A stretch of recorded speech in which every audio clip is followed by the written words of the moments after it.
ভিডিওতে নতুন বাজিয়ার পাখি জোড়া দেওয়ার 3টি টিপস সম্পর্কে জানতে পারবেন, যা ফলো করলে আপনার নতুন বাজিগার পাখি কয়েকদিনের মধ্যেই জোড়া নিবে এবং কিছুদিনের মধ্যেই ব্রিডিং করবে। আর যদি আপনার শখের পাখি জোড়া না নেয়, তাহলে আপনার শখের পাখি হাড়ির ভিতরেও যাবে না এবং ব্রিডিং করে ডিম বাচ্চাও করবে না। তাই বাজিগার পাখিকে সঠিকভাবে জোড়া দিতে হবে। নতুন পেয়ারকে কিভাবে জোড়া দিলে তাড়াতাড়ি জোড়া নিবে এবং রাগী বা জেদি ফিমেল বাজিয়ার পাখিকে কিভাবে জোড়া দিতে হয় জানতে হলে ভিডিওটি না টেনে একদম শেষ পর্যন্ত দেখতে থাকুন। টিপস 2তে একজোড়া নতুন বাজিয়ার পাখিকে জোড়া দেওয়ার পদ্ধতি এবং টিপস 3তে জেদি বা রাগী ফিমেল পাখিকে কিভাবে জোড়া দেওয়া যায় সে সম্পর্কে আলোচনা করা হয়েছে। টিপস নো 1, এটি একটি কমন পদ্ধতি। আপনাকে কয়েক জোড়া বাজিগার পাখি একটি বড় খাঁচায় কিংবা একটি কলোনিতে ছেড়ে দিতে হবে। পাখিগুলো অবশ্যই সেমি অ্যাডাল্ট কিংবা অর্ধ প্রাপ্তবয়স্ক হতে হবে। তাহলে পাখিগুলোর বয়স বাড়তে বাড়তে তাদের মধ্যে সম্পর্ক হতে থাকবে এবং ব্রিডিং করার বয়স হলে তারা জোড়া নিবে। এইভাবে বাজিগার পাখি জোড়া নিলে সবচেয়ে বেটার জোড়া পাওয়া যায়। এটাকে বলা হয় ন্যাচারালভাবে জোড়া দেওয়া। ন্যাচারালভাবে বাজিগার পাখিকে জোড়া দিলে ভালোভাবে বাজিগার পাখি জোড়া নেয় এবং বেশি বেশি ডিম বাচ্চাও করে এবং মা পাখিটি ডিমগুলো সঠিকভাবে তা দেয়, ডিম নষ্ট করে না, বাচ্চাগুলোকে ভালোভাবে যত্ন সহকারে বড় করে।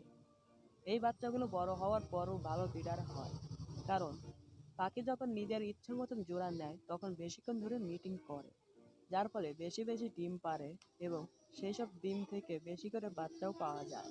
তাই বাজিয়ার পাখিকে ন্যাচারালভাবে জোড়া দেওয়ার চেষ্টা করতে হবে, কারণ এইভাবে জোড়া দিলে বাজিয়ার পাখি কখনোই ডিম পাড়া বন্ধ করবে না কিংবা ফিমেল পাখিটি মেল পাখিটির সাথে মারামারি করবে না।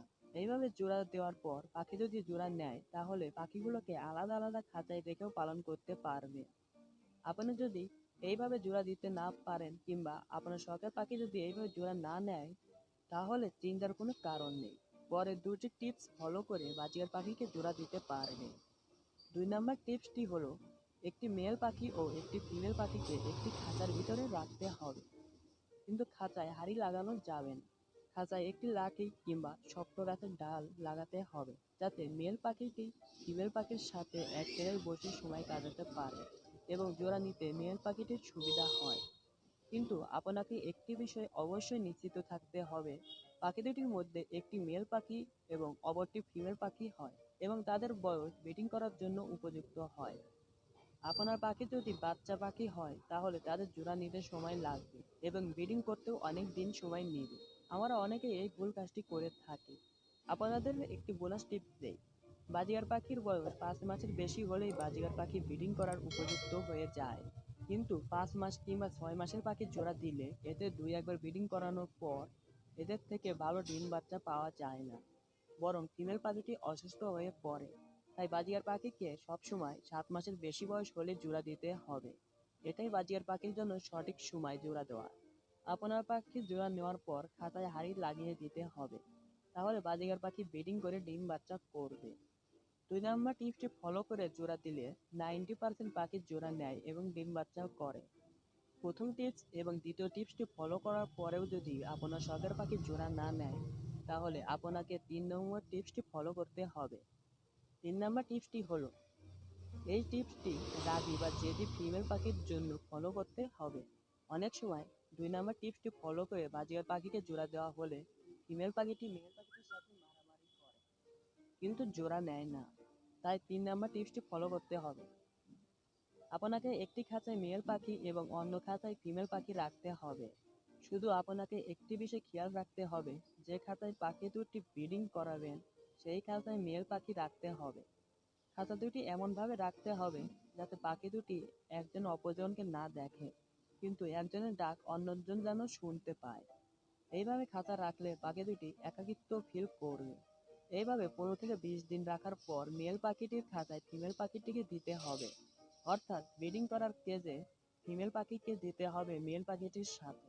ফিমেল পাখি মেল পাখির খাঁচায় আসার কারণে ফিমেল পাখি নার্ভাস থাকবে এবং মেল পাখিটির সাথে মারামারি করবে না, যার ফলে মেল পাখিটি ফিমেল পাখির সাথে সম্পর্ক করতে অসুবিধা হবে না এবং পাখি দুটি জোড়া নেবে। জোড়া নেওয়ার পর খাঁচায় হাঁড়ি দিতে হবে তাদের ডিম বাচ্চা করানোর জন্য। এই টিপস 3টি ফলো করার পরেও যদি আপনার শখের পাখি ব্রিডিং করতে না চায়, তাহলে আপনাকে বুঝতে হবে আপনার পাখি দুটির একটি অপরকে পছন্দ করেনি, অর্থাৎ সঙ্গী পছন্দই হয়নি। এরকম হলে মেল পাখি কিংবা ফিমেল পাখি চেঞ্জ করে দিতে হবে। যদি মেল পাখি ব্রিডিং করতে চায় আর ফিমেল পাখি ব্রিডিং করতে না চায়, তাহলে ফিমেল পাখিকে চেঞ্জ করতে হবে। আর যদি ফিমেল পাখি ব্রিডিং করতে চায় কিন্তু মেল পাখি ব্রিডিং করতে না চায়, তাহলে মেল পাখিটি বদলাতে হবে। কারণ সঙ্গী পছন্দ না হলে বাজিগার পাখি কখনোই জোড়া নেবে না। যদিও জোড়া নেয়, দেখা যাবে ঠিক মতন ডিম বাচ্চা করছে না। তাই সঠিকভাবে বাজিগার পাখিকে জোড়া দিতে হবে। যদি ভিডিওটি ভালো লেগে থাকে তাহলে অবশ্যই ভিডিওতে লাইক দিতে ভুলবেন না। আর যদি ভিডিওটি দেখে কিছুটা হলেও উপকৃত হন, তাহলে অবশ্যই ভিডিওতে কমেন্ট করবেন এবং শেয়ার করে আপনাদের বন্ধুদের মাঝে ছড়িয়ে দিবেন। আজকের ভিডিওটি এখানে শেষ করছি।